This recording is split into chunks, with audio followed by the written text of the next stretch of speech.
Hello everyone, doctor Shefali और आप।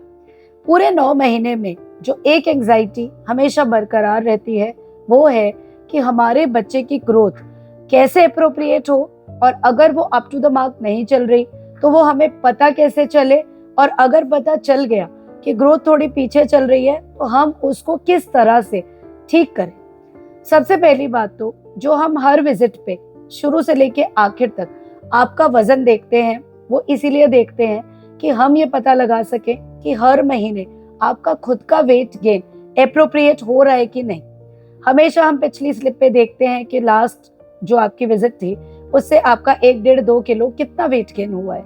अगर हमें ये लगता है कि नहीं, मुझे इसका पीए भी स्मॉल लग रहा है, मतलब जो पर एब्डोमेन एग्जामिनेशन हम करते हैं कि जितना होना चाहिए, सपोजिटली 30 हफ्ते होना चाहिए, तो मुझे ये 26 लग रहा है। साथ साथ में हम देखते हैं कि आपका वेट गेन भी उतना अप्रोप्रिएट नहीं हुआ जितना होना चाहिए था 1-1.5-2 महीने में, तो हम एक आइडिया लगाते हैं कि हाँ, हो सकता है कि बच्चा IUGR हो, दैट इज कि उसकी ग्रोथ जितनी होनी चाहिए 30 वीक्स जितनी होनी चाहिए उतनी ना होकर के हो सकता है 15-20 दिन 1 महीना पीछे चल रही हो। इसीलिए हम हार्ट बीट सुनते हैं, फिर एब्डोमिनल गर्ड देखते हैं, आपसे क्वेश्चन करते हैं कि आपका मूवमेंट ठीक है कि नहीं, और अल्टीमेटली सोनोग्राफी कराते हैं कंफर्म करने के लिए कि जो पीए हमें दिख रहा है उसके अकॉर्डिंगली अंदर जो बेबी का वेट है वो परफेक्ट है कि नहीं।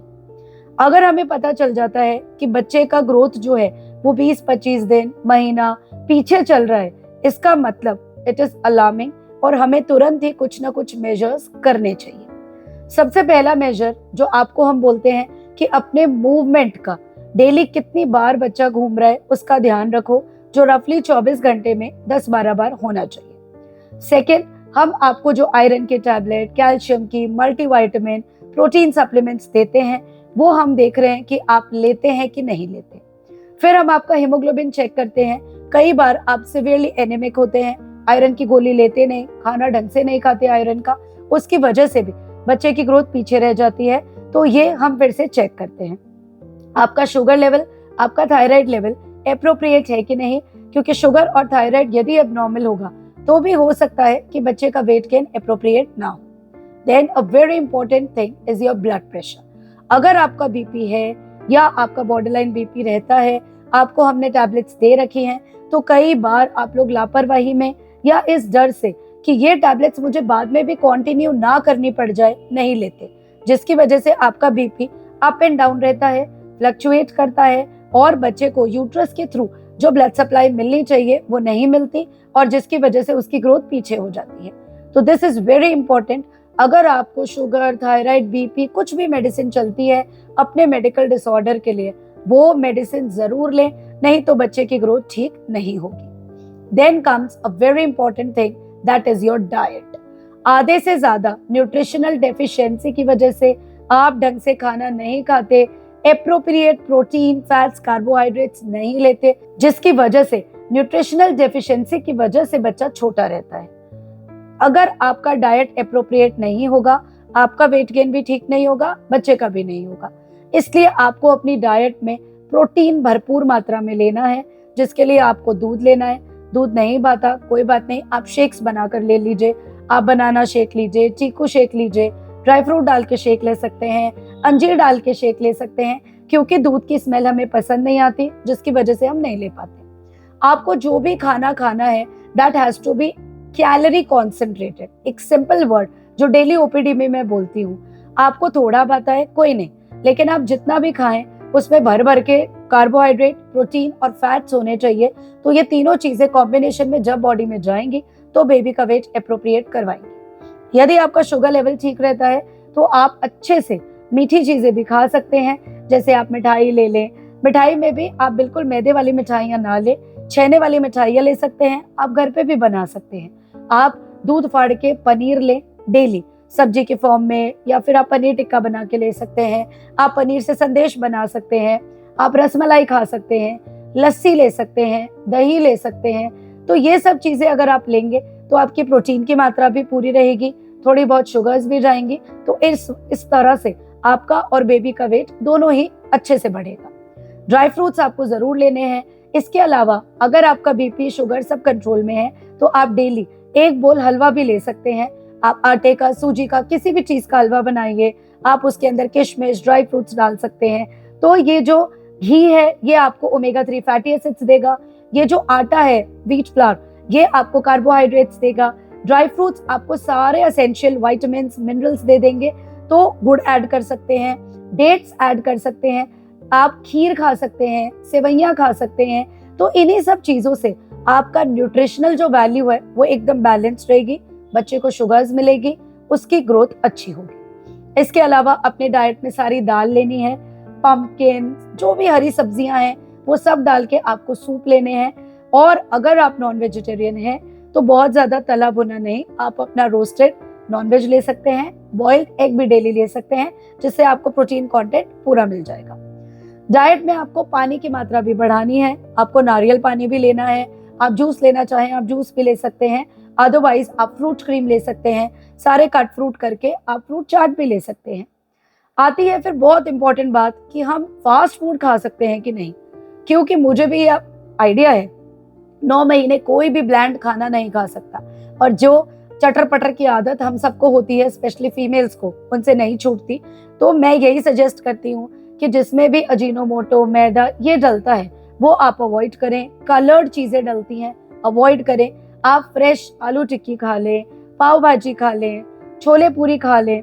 ये सभी चीजें घर में बनाएं तो बहुत अच्छा, नहीं तो हाइजेनिक जगह से खा सकते हैं। उसके अंदर तेल, मिर्च, मसाला बैलेंस्ड अमाउंट में डालें। आपको उबला हुआ नहीं खाना, but it has to be tasty and it should be nutritious. थोड़ा थोड़ा फ्रीक्वेंसी में बार बार खाना है, एक साथ ज्यादा खाएंगे डाइजेस्ट नहीं होगा। लंच अभी कर लिया तो डिनर स्किप हो जाएगा। इससे better every 2 hours you eat in portions, ताकि वो डाइजेस्ट होता रहेगा, गैस नहीं बनेगी, एसिडिटी नहीं बनेगी, और आपको इक्वल अमाउंट में कैलोरीज पूरे दिन में मिल जाएंगी। तो ये हुई पूरी डाइट की बात। रात को भी सोने से पहले आप दूध में ड्राई फ्रूट्स डाल के जरूर लें, ये आपके बच्चे के लिए बहुत अच्छा रहता है। 5-6 मंथ के बाद 4-5 पत्ती केसर भी आप दूध में डाल के ले सकते हैं। इस तरह से आप अपने बच्चे का वेट बढ़ा सकते हैं। फिर आपको मॉर्निंग वॉक करनी है, योगा करना है, खुली हवा में बैठना है, रात को जल्दी सोना है और टाइम पर सुबह उठना है। अगर आप टाइम पर नहीं उठ पाते, आपको रात को नींद नहीं आती, कोई बात नहीं, जबरदस्ती उठने की जरूरत नहीं, क्योंकि 8 से 10 घंटे की स्लीप आपके बेबी वेट को बढ़ाने के लिए बहुत जरूरी है। अगर आपको रात को यूरिन बार बार आता है, कोई बात नहीं, 3-4 घंटे आप रात को नींद ले लें, 3-4 घंटे आप दिन में नींद ले लें। वॉक करना बहुत जरूरी है, क्योंकि उससे आपकी गट मोटिलिटी अच्छी रहती है, हैप्पी हार्मोन्स रहते हैं, आपका फूड डाइजेस्ट होता है, तो बच्चे की ग्रोथ के लिए भी it is very good. Then a very important thing is your positive attitude. आपको खुश रहना है, पॉजिटिव रहना है। घर में किसी भी तरह का हस्बैंड से, इन लॉज से, खुद के फ्रेंड से, सिस्टर से कुछ भी तनाव है, आपको इन 9 महीनों में ये तनाव अपने आप पर हावी नहीं होने देना, because this is the future of your child. आप स्ट्रेस में आते हैं, कॉर्टिसोल हार्मोन्स रिलीज होते हैं, जिसकी वजह से एक्चुअली बच्चे की ग्रोथ हैम्पर होती है। तो आपको किसी भी तरह से सब चीजें छोड़ के कि अभी मुझे खुश रहना है, मैं और मेरा बच्चा। अगर आपको कोई भी अवॉइड कर रहा है, आपको कंपनी नहीं मिल रही, see you have a life within you. आपके अंदर आपकी कंपनी पल रही है, और वो कंपनी आपको तो जिंदगी भर मिलने वाली है। तो इन नेगेटिव थॉट्स को आप अपने दिमाग से निकाल दें, और प्लीज खुश रहें, अच्छे से सोएं, अच्छी आदतें डालें, अच्छा म्यूजिक सुने, स्टोरीज पढ़ें और मेरे वीडियोस देखें। आप मुझसे अपनी बातें शेयर करें, मुझे कंटेंट बताएं जिस पर मैं आपके लिए वीडियोस बना दूंगी। तो इस तरह से हमारी खुशी की चाबी हमारे हाथ में होती है, लेकिन हाथ खोलने की देरी होती है। तो आप खुश रहें, खाए पिए, अच्छे से सोए। फिर भी कई बार ये सब कुछ करते हुए भी हमारे बच्चे की ग्रोथ एप्रोप्रिएट नहीं होती। वो एक रीजन है आपका प्लेजेंटेशन।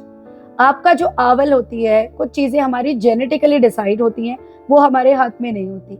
अगर किसी की बाय बर्थ ही ये डिसाइडेड है कि ठीक है, इसका यूट्रस इस तरह का होगा, इसकी आवल इस तरह की होगी, वो हमारे हाथ में नहीं होता, डॉक्टर्स के हाथ में भी नहीं होता। उन लोगों की भी बच्चे की ग्रोथ रूटीन से कम रहती है। किसी की आवल जो होती है, प्लेजेंटा, यूट्रस, पानी कम बनाता है। कई बार बच्चा इस तरह का होता है, उसमें कोई कॉन्जेनिटल डिफेक्ट हो सकता है कि वो बहुत ज्यादा पानी को स्वॉलो नहीं करता पेट के अंदर यूट्रस में, और लाइकर कम बनता है। अगर आपका ओलिगोहाइड्रोएमनियोस है, मतलब बच्चे के चारों तरफ पानी कम है, तो भी बच्चे की ग्रोथ कम रहती है। प्लाजेंटा डिफेक्टिव है, वो पूरी तरह से ब्लड सप्लाई नहीं देता, तो भी बच्चे की ग्रोथ कम रहती है। ये पैथोलॉजिकल फीचर्स है जो बहुत ज्यादा हम लोग ठीक नहीं कर पाते। इस कंडीशन में ये सभी डाइटरी मेजर्स, लाइफस्टाइल मेजर्स और मेडिसिन प्लस कुछ ड्रिप्स, प्रोटीन ड्रिप्स और ग्लूकोज ड्रिप्स हम लोग 20-20 डेज से प्रेग्नेंट लेडी को 3-3 दिन से देते हैं। इससे भी कुछ बच्चे का वजन नॉर्मल से ज्यादा होता है।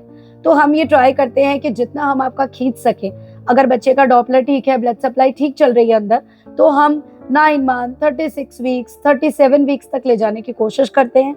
और जिस पॉइंट पर हमको लगता है कि नहीं, अब मूवमेंट कम हो गया है, अब बच्चा अंदर ज्यादा रिस्की है, तो हम उसे बाहर निकाल लेते हैं। अगर कंडीशन फेवरेबल हो, यूट्रस ओपन हो, तो नॉर्मल डिलीवरी होती है। अगर अनफेवरेबल हो, यूट्रस बिल्कुल क्लोज्ड हो, बेबी का वेट बहुत कम हो, तो कई बार हमें सी सेक्शन भी करना पड़ जाता है। तो ये सभी कारण है और सभी मेजर्स है जो मैंने आपको बताए हैं कि किस लिए गर्भ में हमारा बच्चा एप्रोप्रिएट ग्रोथ नहीं कर पाता। कई बार एक कारण बहुत कॉमन हम देखते हैं, दैट इज कॉन्स्टिट्यूशनल। हो सकता है कि आपका जेनेटिक जो मेकअप है वो बहुत पतला दुबला है, घर में दादी, नानी, आप, हस्बैंड की ऑलरेडी फिजिक बहुत पतली है, तो भी बच्चा कई बार हमें नॉर्मल से पीछे की तरफ दिखता है, 10-15 दिन उसका वेट पीछे चलता है, तो दैट इज कॉन्स्टिट्यूशनल।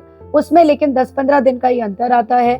बच्चे की जो डॉपलर स्टडीज है वो बिल्कुल ठीक रहती हैं, जो बच्चे के मूवमेंट्स है वो बिल्कुल ठीक रहते हैं, न्यूट्रिशनली आप भी अच्छे से खाते पीते हो, फिर भी 10-15 दिन पीछे है, तो it is nothing to worry about. तो इसलिए प्रेगनेंसी एक ऐसी जर्नी है जिसमें आप और आपका बच्चा हाथ से हाथ मिला के चलते हैं, इसलिए उसका ख्याल रखिए। टाइम टू टाइम डॉक्टर से एडवाइस लेते रहिए। यदि वो कुछ इन्वेस्टिगेशंस बताते हैं तो उन्हें दिखाते रहिए, और जब भी आपका फॉलो अप विजिट हो जरूर जाइए, क्योंकि 1.5-2 महीने के बाद आते हैं। मैं उन्हें बोलती हूँ कि 1 महीने बाद बुलाया, तो उनका एक ही जवाब होता है, हमें कोई दिक्कत ही नहीं थी। कुछ दिक्कतें हम दावत देकर नहीं बुला सकते, और कुछ दिक्कतें हमें पता भी नहीं चलती, वो हम एग्जामिन करके ही मेक आउट करते हैं। So follow the 9 month period according to your doctor very nicely, जिससे कि आपकी बच्चे की ग्रोथ बिल्कुल भी हैम्पर नहीं होगी। Thank you so much. ये वीडियो जो प्रेगनेंसी प्लान कर रहे हैं, जो प्रेग्नेंट है, उन्हें जरूर दिखाइए, ताकि उन्हें भी एक आइडिया लग सके कि how the growth of the baby could be improved by these measures. Thank you.